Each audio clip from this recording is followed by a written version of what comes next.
Tricia Mahoney, Chief Marketing Officer of Twisted X Global Brands, talks to host Doug Simon on PR's Top Pros Talk. For context, Tricia, can you just give us a slice of the brands that you're working on? I sure can. Twisted X Global Brands is comprised of Twisted X Work, Black Star, Wrangler Footwear, and Cellsole. Great. And what are some of the best practices for building and scaling? It's interesting because when I started with Twisted X Global Brands, we didn't have a number of the brands in the family at the time. And Twisted X, even though it was a strong brand with its like cult followers, which I lovingly like to call them, there was no marketing. There was no scale when it came to the brand. So it was building every single thing from the ground up. And that's honestly what I love. I love building. I love a challenge, and I love seeing progress and growth. Yeah, you mentioned that you love challenges, and we were even talking about that earlier. What are some of the sort of typical challenges that folks who are looking to build brands might have to face? What are some of the key ones? And then we can look into your strategies to how do you deal with them? There's a lot of noise in the industry. You know, you're competing with many all the time. We're in the footwear segment, so you know we started off where our heritage is Western, but we over this time have expanded into other categories. So that is always a challenge. I would say for brands, getting the attention, being authentic to who you are, and properly representing the core DNA of your brand. That's great to say, but you've been able to actually accomplish it.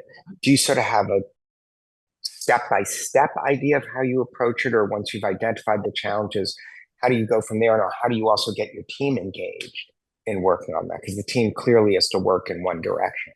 I don't have a step-by-step. It is for me, there were key pieces.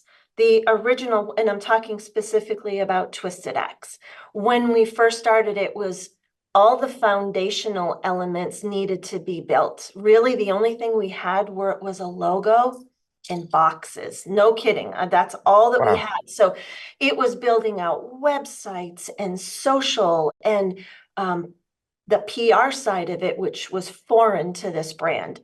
So I would say there hasn't been a formula for me other than I know we need to scale everything everywhere and prioritizing what I know at that moment in time where we can really make a difference and not going 10 steps ahead, just trying to stay right where we are, where we can gain the most traction and then take the next step. Yeah, and I should also add that you've got the shoes. I don't want to get too Spike Lee here and say it's the shoes, but it's important to have a good product or service that you're talking about. One of the things that people need to deal with in your role and other similar roles is when their employees, their colleagues have different skill sets. And that's different than skill levels. We're not talking about some are great and some are horrible, but different skill sets. How do you identify those needed skill sets and get them working together? Yeah, that's really key because that makes a successful team. I don't like to hire somebody that is just like me. I mean, I want to hire people that are very different than me, that have skill sets that I don't have.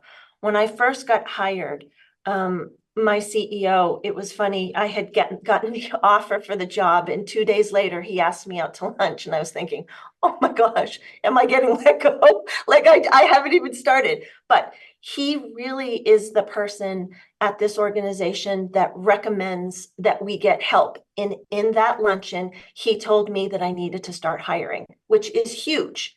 So Yeah.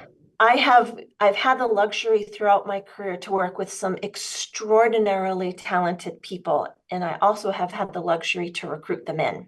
So bringing in those that I know that have extraordinary talent that I work well with.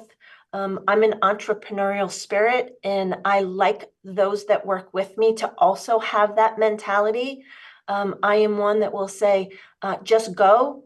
I won't be upset if you make a mistake. It's okay, go. Just do it. I would rather that to have teams and players that take action and actually take responsibility for their work because the work is better and you have people that truly care. That's really great insight and advice. A couple of years ago, pivot was sort of the word of the year, and everyone was pivoting and pivoting this. And obviously, COVID forced pivots for a lot of organizations. Yeah. When do you know your team needs to pivot? And I guess it would be before you get the report that, oh my God, this quarter we lost half our sales, kind of thing. The pivot has to happen before there's a problem. Yeah, I see pivots as two.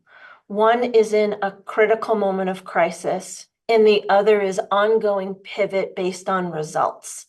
You're right. When COVID happened, we had a huge pivot internally. Twisted X Global Brands, we're an unusual grouping of brands in that we're not direct to consumer. So when COVID happened, it was the concern of all of our retailers and how do we help them? So our pivot was we turned into an agency for any. And it was building websites, helping them with social, anything that they needed to garner the traffic and the sales during that very, very interesting time. But on the day-to-day, the pivots, yeah, I love a pivot. I'm great with that. Like if we see that something is working, let's put the pedal on it, go. If it's not working, awesome. We will chalk that up to, hey, we tried, that's just not working. Pivot, try something else. I love a pivot. Especially, the expression, you don't want to throw good money after bad. Like it's okay. At the time, we thought, I'm thinking of our big metaverse play before this thing called AI sort of took it out of being an important development. Didn't spend a huge month, but we put time and effort into it and created a beautiful environment. But it was okay to say goodbye to it when it doesn't work.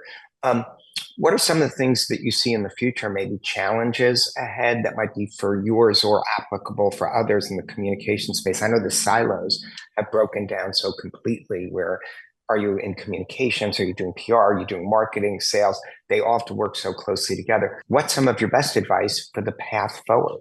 Teams must work together. In my world, we are so closely tied to sales and product development. So it is challenging when the teams don't work together. Magic happens when people do work together. Over communicating is often a good strategy, honestly. I like to try to create a little bit of a personal relationship with those that I work with because that helps too. And you're absolutely right. When you spoke about the communications and the PR side of it, PR's changed a bit. It is really, really congested. And it's about, I think the balance for PR for me is staying true to who we are, what we do, our DNA, and what's important for us, and not straying from that. And I have found that, again, relationships is the way to go. Getting conversations with pubs and editors is something that is fruitful, and it really does work because you understand what they're seeking. And if I've got something that fits what they're seeking, it's a perfect balance. Well, speaking of perfect balance, we really appreciate the comments that you made and what you had to say. Thanks so much for joining us. Oh, thank you so much for inviting me. I was thrilled.